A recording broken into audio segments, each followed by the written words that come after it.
What's up, guys? With Shrimp Po' Boy coming at you, and today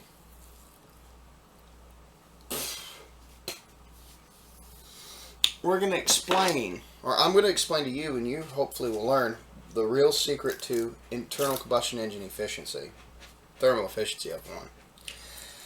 Now the two images I'm getting ready to present to you guys, I've used it before. I've actually talked about it I've actually used it when I responded to Scotty Kilmer's mileage claims on one of his videos he said in the past, and I disagreed with what he claimed with certain areas. I critiqued the hell out of him, and I actually used these images to demonstrate that point. But I'm going to use them again because I want to simplify it to a shorter video. The secret to internal combustion engine thermal efficiency. I'm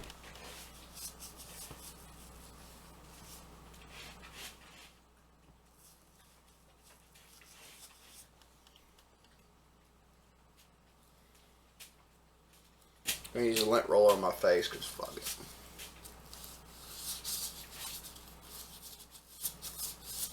Washed my face and dried it, but I'm spitting out fuzz. Pulled some off of my 5 o'clock here. Anyways, let's go ahead. It is not the complete burning of everything. You'll hear a canine bitching in the front of the house. Try to ignore that. It's not that that the fuel burns completely. What matters is if the fuel burns completely within a certain timing.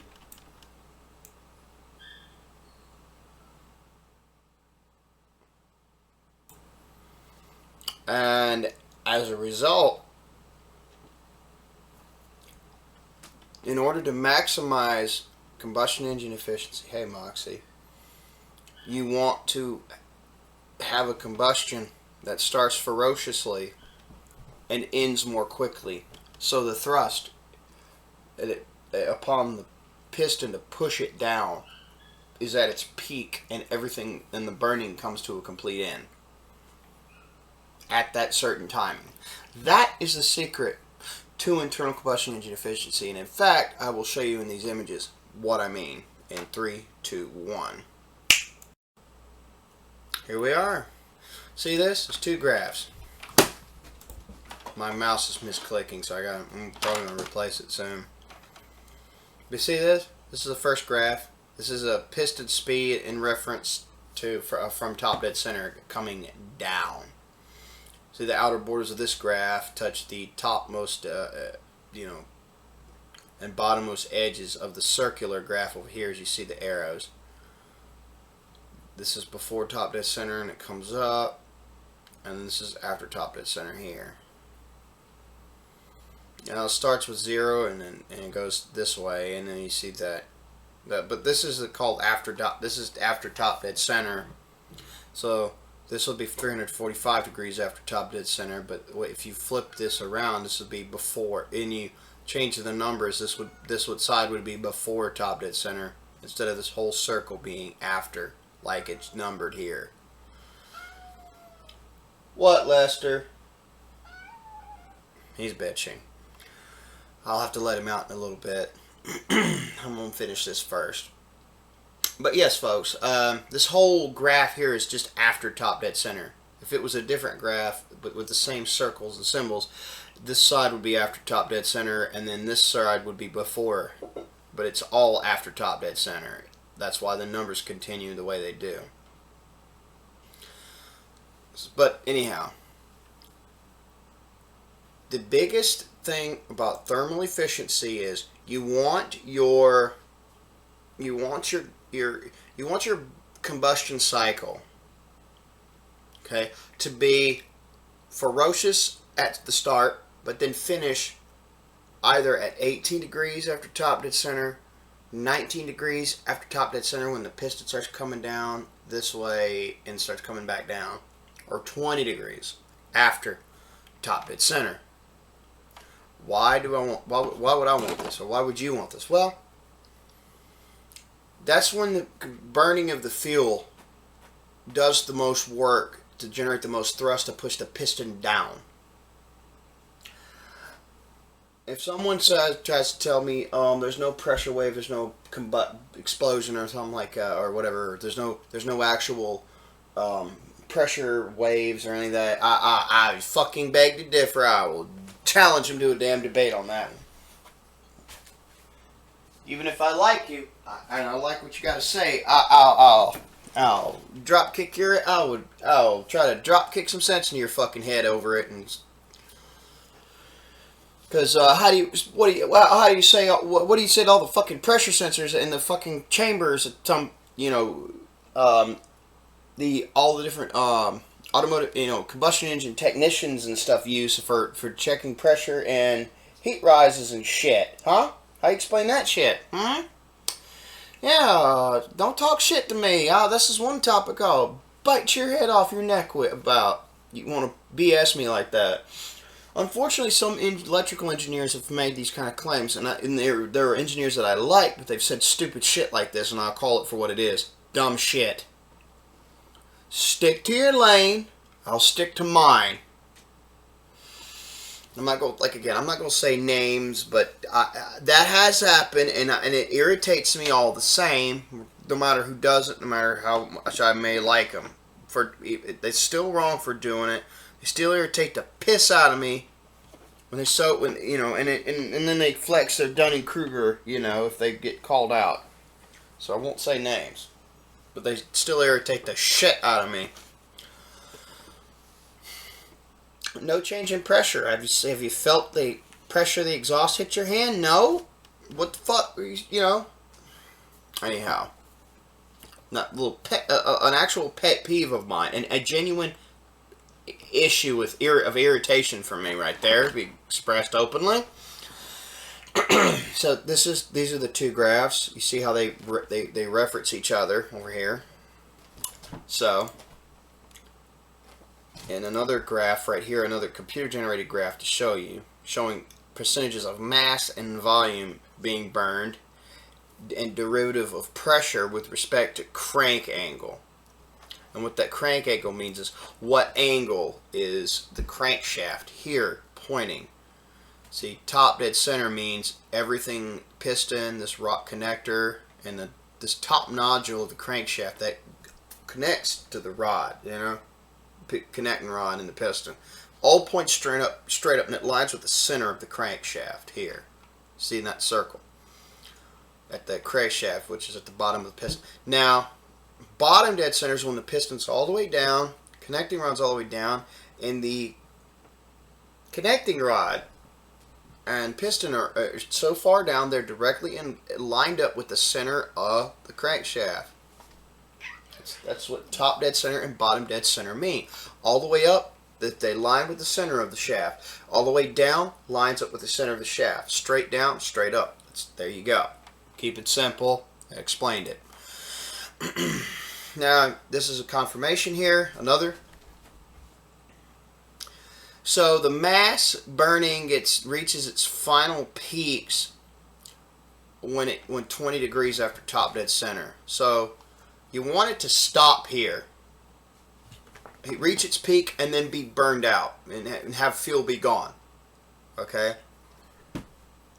A secret to real thermal efficiency, real higher miles to the gallon, real power and performance, and just lower pollution in general. This is your secret. It is not that the engine burns up everything. That's pointless. The question you should ask is everything burnt up at the right time? Because I've said this before on my channel. Timing is everything. Timing is everything. So you got 3 timings you want to focus on.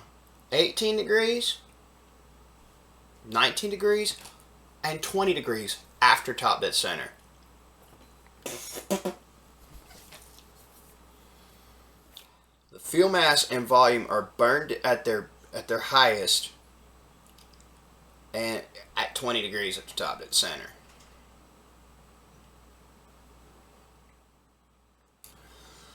So you want everything to be ended at that point, because that's when the pressure rises at its peak, and then you see it starts teetering off, and the 2 volume and mass again start just bridging together, and just teeters off, and shit starts slowing down. You see the pressure rise, starts bottoming out, and then you see it, it goes into this, over here. It just squiggles away into a low state. And so any burning that continues after 20 to 25 degrees after top dead center, what that does is it generates more smoke, generates nitrogen oxides, heat saturates everything, heats everything in the engine up with beyond what needs to be kept heated. Creates more friction, generates carbons, generates hydrocarbons, NOx, I've said that already, nitrated and not nitrated hydrocarbons of all types, aromatics and all that. Soot, which they call particulate matter. All that gets generated the most when the combustion continues and the fuel's not used up by 20 degrees after top dead center. This is the secret. Now, if you don't actually, and if you do manage to pull this off, and you follow what I'm saying completely, if you actually follow what I'm saying and you actually try to do this, what you're going to wind up with is a much cooler exhaust. In a gasoline engine, you need to thermally insulate the exhaust piping. And by the way, ions are really good at the combustion chamber, but they suck in the exhaust pipe because there's an electrostatic pushing and repulsing effect. Repulsion, electrostatic repulsion, Coulomb's law and some other stuff. Starts kicking in and exhaust gas gets slowed down. So electrically grounding it every so many feet, is ideal. And then thermally wrapping the shit out of it to the point you can put your hands on it and your hands will not get hot. And then when you get to the 3-stage catalytic converter, and for most cars it's a front mounted engine, so, and then the catalytic converter's at the back, the front side's what's going to be facing you and the engine in front of you. That's going to be the front half. Now in a back mounted engine or a mid mounted engine, the front half is going to be, that's the difference. You'll have to figure that one out. The front half of the catalytic converter, you can go to what's called heatshield.com and get the wrap product to wrap the catalytic converter.